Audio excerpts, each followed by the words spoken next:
What's up, ladies and gentlemen? This is the Jose Show. I hope that everyone is enjoying their day. But anyways, let's get to the hot tea, shall we? Now let's talk about Justin Bieber and Khloe Kardashian. So a resurfaced clip from Keeping Up with the Kardashians is raising eyebrows, with Khloe Kardashian spilling the tea about attending one of Diddy's notorious parties, casually name dropping that Justin Bieber was in the mix. Okay, so in the clip from 2014, Khloe told sister Kourtney, "I got on a plane at 5:30 a.m. Well, this party, I think half the people there were butt naked. You would have loved it." Okay, so when Kourtney asked who was with her, Khloe casually rattled off the guest list, mentioning she was with a bunch of pals, Diddy, Quincy, and Bieber. So Bieber was just 20 at the time, and Diddy had a major role in launching his career. This isn't the only video drawing concerns given the serious crimes tied to these infamous bashes. There have also been several other resurfaced vids of a teenage Bieber hanging out with Diddy, getting fans worried online.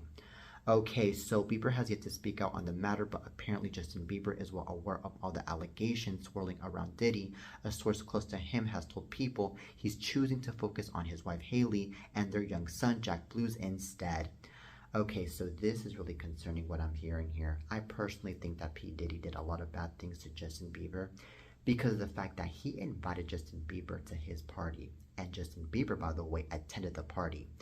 And I'm pretty sure that since P. Diddy did a bunch of bad things to Justin Bieber, he threatened Justin Bieber about telling everybody on what P. Diddy was doing to him, which I believe is the reason to why Justin Bieber has been quiet all these years about it. Now, I'm not confirming anything that P. Diddy did anything to Justin Bieber. However, I am highly suspecting that that's the case because P. Diddy is a very bad person. He is already accused of sex trafficking. He's accused of drugging. He's accused of a bunch of other crimes, especially towards underage people, by the way. And apparently, since Justin Bieber was very, very young at the time, he was only 20 years old, it was very easy to Sean Diddy Combs to go off and provoke Justin Bieber so much, which is very sad. I also believe that the fact that Justin Bieber was involved with drugs and he was involved with so much alcohol drinking at the time is all because of P. Diddy. Because let's remember that since P. Diddy was the one that launched Justin Bieber's career, P. Diddy might have been like, you know what, bro, you got to drink this, you got to do that. And I'm pretty sure that this is going to get you into a better career and into a better path in life. And then, Justin Bieber, the young, innocent guy that he was at the time, he unfortunately got brainwashed by P. Diddy. And then that's how, unfortunately, Justin Bieber got addicted to drugs and alcohol, which is what messed up his life. So I personally believe that that is the case. Now, I'm not confirming anything. I'm just saying that that could be the case. As far as what I'm seeing here, that P. Diddy could be involved with Justin Bieber or could have been involved with Justin Bieber in the past. Okay, now, I also think that the fact that Justin Bieber is now settling down with his wife Hailey Bieber and with his son Jack Blues is a great thing because now he is more focused on what really matters in life. And since he is focused on what really matters in life, he basically is calming down and he is not focused on any of the stupid stuff from the past. And, he is basically getting out of any trouble. So, anyways, if this comes to light, though, that P. Diddy did something to Justin Bieber, trust me, all of those Bieber fans are going to go after P. Diddy big time. It's going to be so freaking ugly. And trust me, P. Diddy's career is going to go even more down the toilet because if there's one thing that Justin Bieber has is that he has a very powerful fandom and a very powerful career and a more powerful career than P. Diddy's, by the way. So that's another thing. So anywho, I think that, there will be a documentary about this, who knows, that will maybe reveal on what really happened in between P. Diddy and Justin Bieber and P. Diddy and all the other victims. I don't know, but anyways, on to the next topic. Now, let's talk about something more positive. So, Carly Rae Jepsen is officially off the market. She's just shared her exciting engagement news on IG, posting a bunch of loved pics with her new fiance, Cole MGN. Okay, so the Call Me Maybe singer couldn't help but flaunt her dazzling new bling, snuggling up with her man in charming pics from their picturesque countryside getaway where it looks like the magic moment went down. So if the pics didn't scream smitten, her caption definitely did. Very engaged over here. That's what she said. Okay, so Carly went IG official with the record producer and songwriter back in November of 2022, just a few months into their romance. So they first crossed paths while working on a music collab for her album The Loveliest Time, and clearly it didn't take long for their creative chemistry to spark a romance. So in December of 2022, she told people she wanted to be careful about posting her relationship on social media, but also wanted to share their journey, so it looks like she's found a good balance. All right, so anyways, this is really amazing that Carly Rae Jepsen is engaged because she deserves it. She's a hardworking woman and she's a really good person. She's very young, by the way, and I believe that since she's very young, she's going to be able to enjoy that engagement so well, and she's going to be enjoying that marriage so well when that marriage comes. And I really want to hear new music from Carly Rae Jepsen because she's such a good singer. The song that I enjoyed from her the most is Call Me Maybe because that song is so upbeat. It brings me back to my high school years. I still remember that song like if it was yesterday. And I still remember the music video of that song.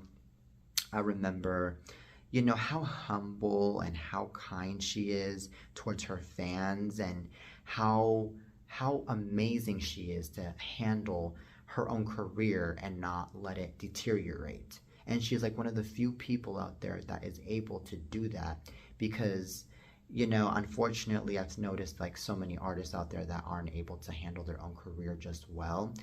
But with her, it's like, okay, I'm gonna get it together. I'm gonna, you know, I'm gonna give my fans what they want, and I'm gonna be able to balance out my career and my personal life, especially so that way I can be able to actually have a really well balanced life. And I'm also going to be able to, of course, know what I want and know where I belong and know my worth in life. So that's another thing with Carly Rae Jepsen. So I'm happy for her in that situation, especially. And yeah, I really hope that she keeps it up with the music. She keeps it up with her career. She keeps it up with her relationship with her now fiance. And congrats to Carly Rae Jepsen. Now on to the next topic. All right, now let's talk about something quite interesting. So Janet Jackson's pushing a conspiracy theory about Kamala Harris's race, parroting claims Donald Trump made about the VP a couple months ago, claiming she's not black. So the music legend sat down for a chat with The Guardian, published late Friday, when the interviewer asked her about the upcoming election and how she felt about possibly having a black woman in the White House. So in response, Janet Jackson replies that she heard Kamala Harris isn't actually black, and instead she's Indian, a claim Donald J. Trump made during a disastrous conversation at the National Association of Black Journalists annual convention in July.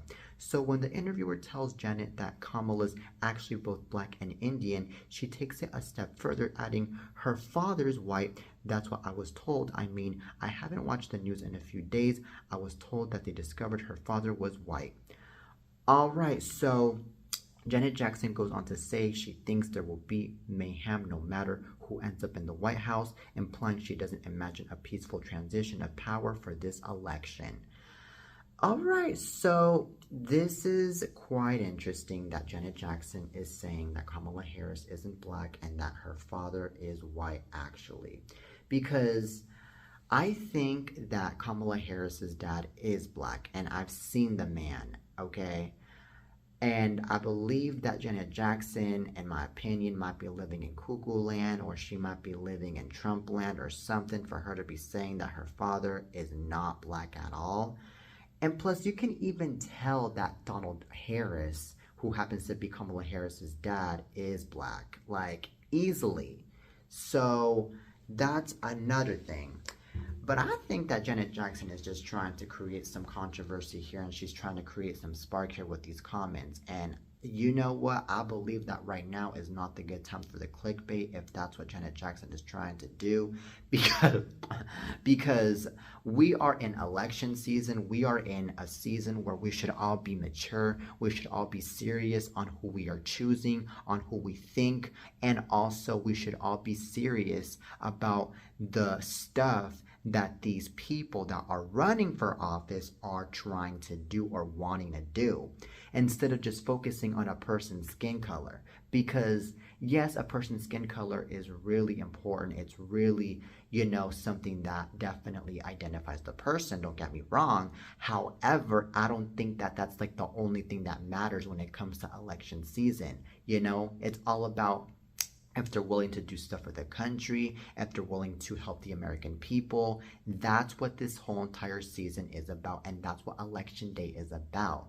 So, yeah, I am just so confused at the same time that Janet Jackson just has to go down to this route on saying this. And yeah, let's just see who Janet Jackson's gonna vote for in November. But anyways, on to the next topic. Now, let's talk about Travis Kelce. So, Travis Kelce looked dispirited on the sidelines after Taylor Swift was an apparent no-show at Sunday's Kansas City Chiefs game, prompting people online to theorize what, if anything, was wrong with him.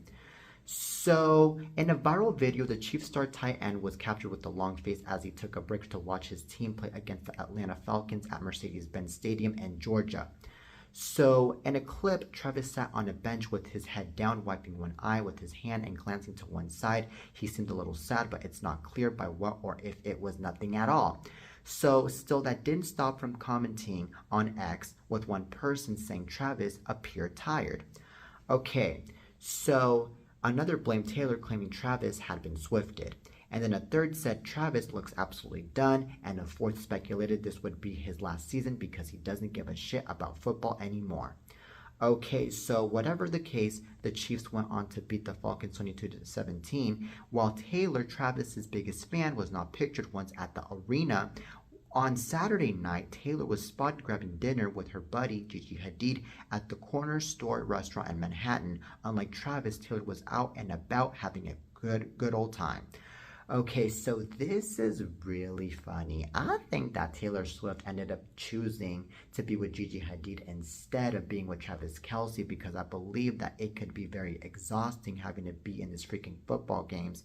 Because let's be honest, as fun as it is having to attend these freaking football games, it's also really exhausting having to see if your boyfriend is going to make it out of the game, if your boyfriend is happy in the game, if the team is winning, if the team is not winning, and a bunch of other crap. And let's also remember that being outside in that freaking cold ass weather or hot ass weather is also very exhausting as well.